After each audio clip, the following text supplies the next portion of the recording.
Gwendolyngoh Watercolor asks me a question. When do you leave white and when do you put colors? I thought that was a very interesting question and I'll try to answer it today. Let's go!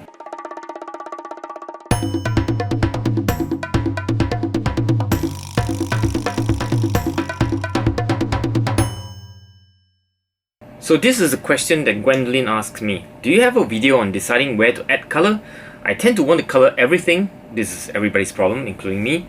But I want to learn how to highlight only some parts with color. Much appreciated. I'm not a master in everything. Certainly not in leaving white. There's a lot of people who are very good at leaving white on a paper. But I'll give you some tips. And actually what comes to mind is basically using alphabets. This is the simplest pattern that you can think of. Think of like letters like J-O-T-X-C-L-U-S. These are not just the only one you can use. There are others. Give you an example. A sketch like this. The pattern will be somewhat like using a T, a lowercase t.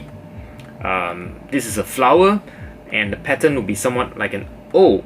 And actually, this comes from my understanding of what something that Edgar Whitney said.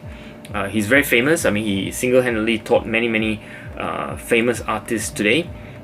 He's of the previous generation, and he has left his mark as one of the best watercolor teachers to ever lived in the last 100 years. So what he said is this: think pattern first, then drawing, then color. The character of your painting is resolved in the pattern scheme.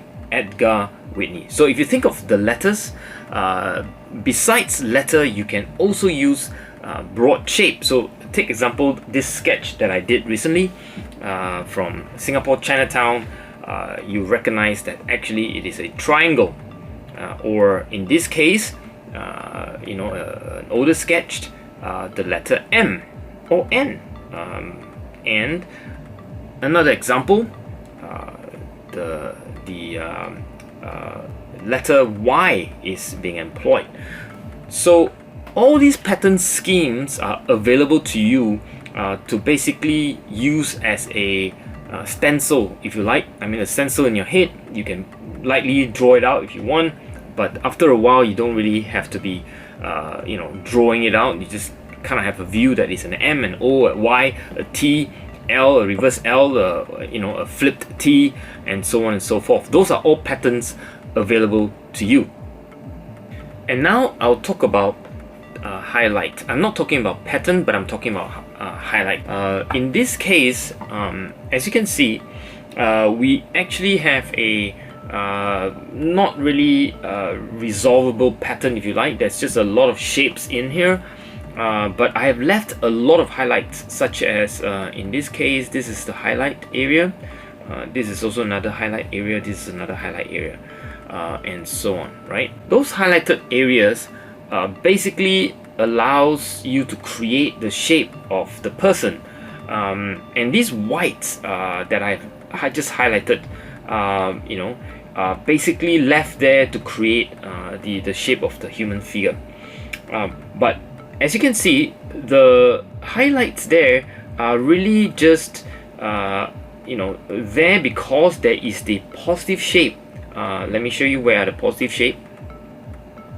So in this case, it'll be this here, here, here, and here, right? And those positive shapes will make the highlights contrast to each other, and therefore creates the sketch itself in that sense. So what I'm trying to say is that there is a difference between pattern, shapes and color, or patterns drawing colors, or in this case where you are using basically paper white to create the highlights, or to basically contrast with positive shape to give you a sketch like this. So both are recipes you should be thinking about. You can mix and match as well. No harm in doing that as well. So take, for example, this sketched where, as you can see, the pattern is really like an M, if you like, right? You can see that.